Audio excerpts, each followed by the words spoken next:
They say that in the deep forests of ancient Korea, far beyond the reach of kings and monks, there lived a creature so beautiful she could make a man forget his name.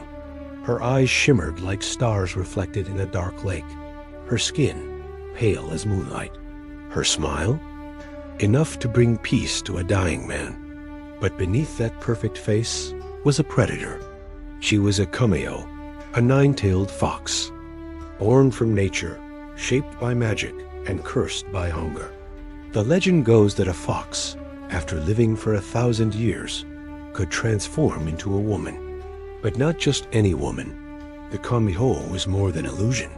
She could mimic breath, warmth, sorrow, even love. Yet she craved one thing above all, the hearts of men. Not metaphorically, literally. She seduced, she killed, she devoured. And with every heart consumed, she came closer to what she wanted more than anything, to become human. But the gods are not fools. Humanity isn't something you can steal. It must be earned. This is the story of one Kumiho who tried.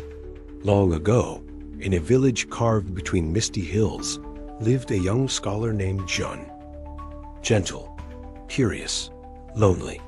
He spent his days reading poetry and his nights staring at the stars, wondering if there was more to the world than ink and silence. One day, while walking the forest path after a summer rain, he found her.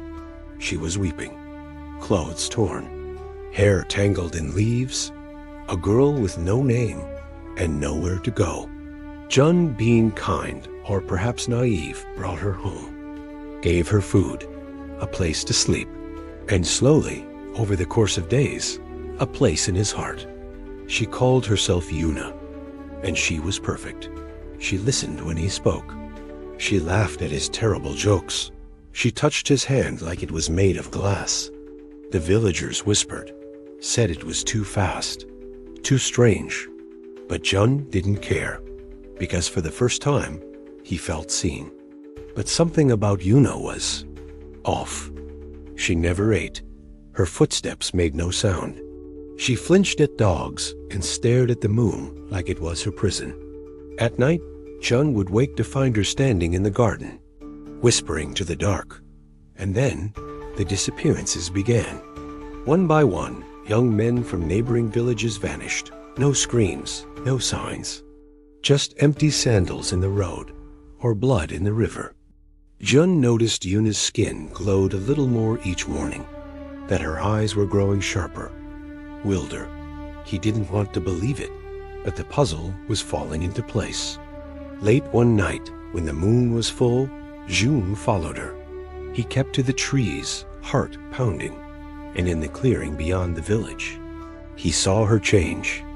Yuna's back arched, her body shimmered like rippling water, and from behind, 9 long, white tails unfurled into the night. Her face twisted, not in malice, but in pain, as if each transformation tore at something deep inside her. And before her, laid upon a stone, was the still warm heart of a man. Jun stumbled back, betrayed, devastated, but he didn't run. He returned home, waited in silence. And when Yuna came back, barefoot and glowing, he simply asked her, why? She didn't deny it. She didn't cry. She said, I want to be human, not for power, not to rule, but so I can feel love and not need to feed on it. Jun's heart cracked in two. He loved her, but she was a monster. Or was she? He went to the village priest, to the scrolls, to the stories passed in whispers. There was a way to help her. If a Kumiho could go 100 days without consuming a human heart, she would become mortal. But if she failed, she would vanish, soul scattered, tails burned to ash. Jun returned to her, trembling, told her the truth. She looked at him, her eyes wet with something that might have been gratitude or fear, and she said, then I need your help. For 99 days, Jun protected her, hid her, fed her with herbs, roots, the energy of life itself. He read her poetry, held her hand when the hunger grew, and when the villagers came with torches and blades, he stood in front of her and begged for their mercy. But monsters don't get mercy. On the 100th night, the villagers came while Jun was asleep. They dragged her out, called her demon, witch, abomination, and before Jun could stop them, they struck her down. Her body collapsed, tails vanishing in smoke. June ran to her side, sobbing, but before she faded, she smiled and whispered, "I made it." She didn't mean the 100 days. She meant the choice. In the end, she chose not to feed, not to kill, not to be the monster the world expected her to be. And with that, she became human, just long enough to die as one. Now they say that in the hills where foxes cry and wind howls through cedar trees, a single spirit walks in silence.